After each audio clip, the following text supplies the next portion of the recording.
Alana and I'm a third-year media production student at UCLan. I'm also head of TV and radio for Pulse Media Society, and I do a little bit of extras work in my spare time, which is very little these days.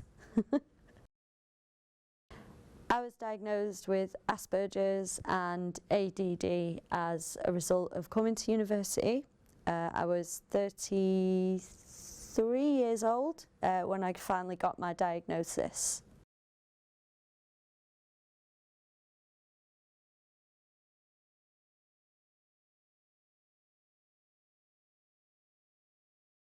I'm supposed to be in uni like 2.5 days, but consequently, because of my other commitments with Pulse and things like that, I find myself being in uni like every day of the week.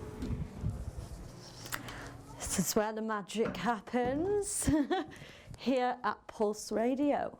I also host a show called Society and Biscuits. It was my mission to get students engaged with the societies in a little bit of a different way. The societies fair was very overwhelming, and because of the nature of it, you don't get the chance to really speak to each member, like each person running the stall.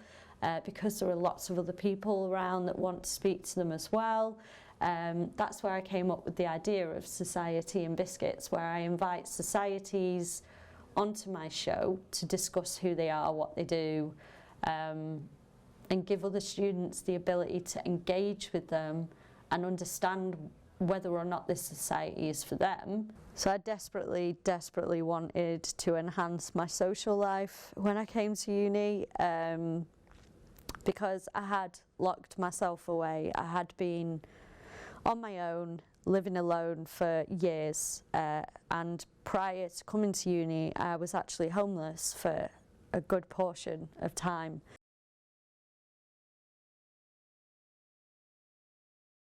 I came to uni initially for the financial boost of the student loan. And obviously to try and get help, because somebody had identified that I potentially was autistic, so I needed that help because the NHS, they don't like rushing things to any sort of degree. The pandemic happened and all of the societies that I wanted to join to help my mental health, I knew that I wanted to do some things like fencing, go back to martial arts, because I couldn't afford to do these things outside. I used to teach martial arts a long time ago, and it was something that helped me keep my frustrations down. It helped vent my kind of anger at the world a little bit, but I weren't able to engage with that like any of the sports societies or anything like that, because the pandemic just ruined everything. And it's only been the last semester, really, last term, when as a group a few of us started going to the quiz nights at the local pub. Due to COVID, we couldn't really socialise outside of class, but as restrictions started lifting again, I think everyone's become more of a family, and we've started going out more. Like Alana and the rest of the class have been going to like the quiz on Mondays, and we've all been enjoying that. I think I was given a very rare opportunity on this course, in that I ended up on a course where like 100% of the people on it have at least some sort of learning difficulty or disability. That made it a lot easier for me to socialise, I guess. I find it quite difficult nowadays anyway to kind of really make friends that I feel are gonna last, because I'm so used to people just leaving and doing their own thing, and you know, I kind of put myself in this box where I'm like, right, I'll interact with people, but don't get too attached. So I remember meeting Alana on the first day of university, and instantly she was such a lovely person, very warm, very talkative, but made us all feel so welcome and just an all-round lovely person.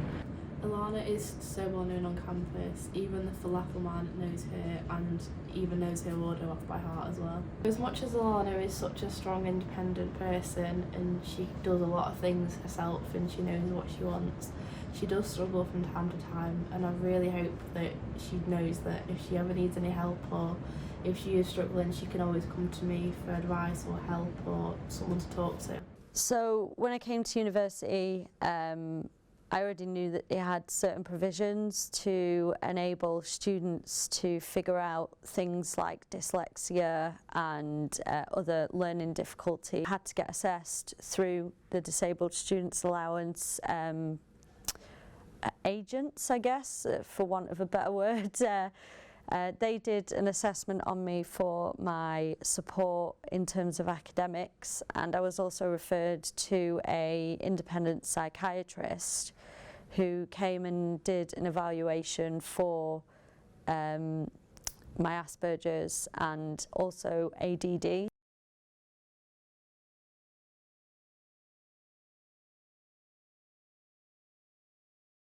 Whilst he wasn't able to give me the diagnosis of Asperger's, as that was a different process that an actual practitioner would have to go through, he was able to identify that I had ADD. When I first met Alana, I didn't know she had ADHD. However, when she spoke about her having it, it did make sense because she is such an outgoing person and she is always on the move. It then took me a further maybe 6 to 18 months before the Lancashire Autism Service actually did the diagnosis process. They were quite difficult to work with, to be honest, and as an autism service, the only autism service provider in Lancashire, they were extremely difficult to get in touch with, especially like if you needed help with things. They just weren't at all available for contact, which kind of defeats the point of you being an autism service. Looking back at my childhood, it now, with the diagnosis, it seems fairly obvious, but a lot of my family members didn't notice. I was very much a hyperactive child. I found it hard to maintain friendships with other children because I was quite active, quite in your face almost, and I didn't fare well with rejection.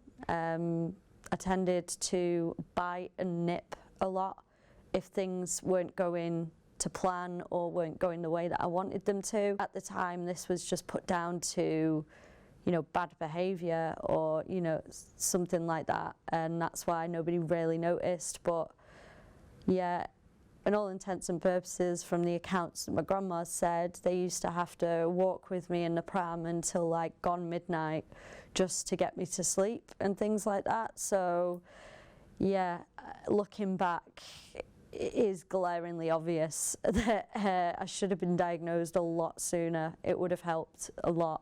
It would have helped prevent a lot of the struggles that I had in my life. I got misdiagnosed with postnatal depression shortly after I had my daughter.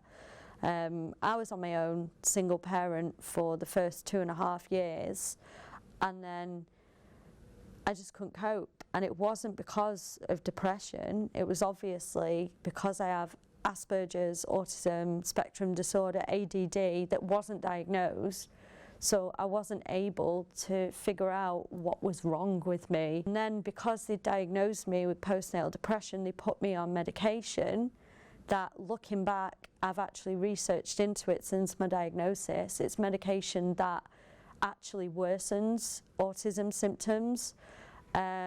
Which is why I struggled even more, and it then opened the door for my daughter's dad's family to exploit that and essentially steal my child off me in the process. And since that point, My daughter hasn't been with me full time for a decade.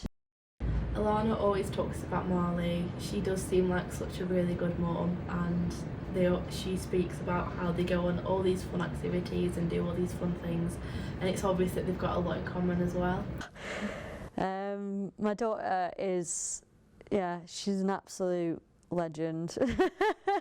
I mean, I tried my best to give her the best foundation in those initial 2 years, the formative years.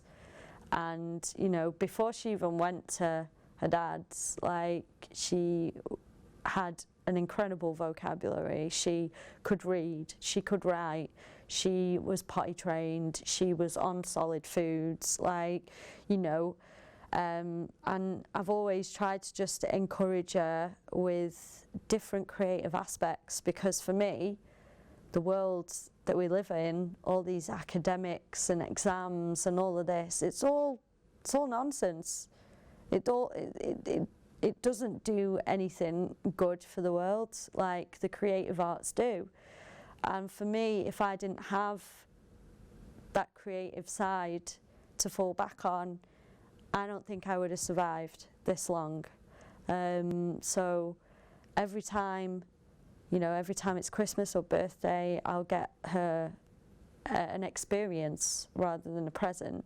So we've done archery, falconry, indoor skydiving, caving, rock climbing up cliff faces. You know, we've done loads of stupid, ridiculous stuff. We found an abandoned vampire museum in Paris on a trip, and you know, it's that I want her to know that, because I didn't have that. I didn't have someone that had my back and encouraged me, really. So I have to do that for her.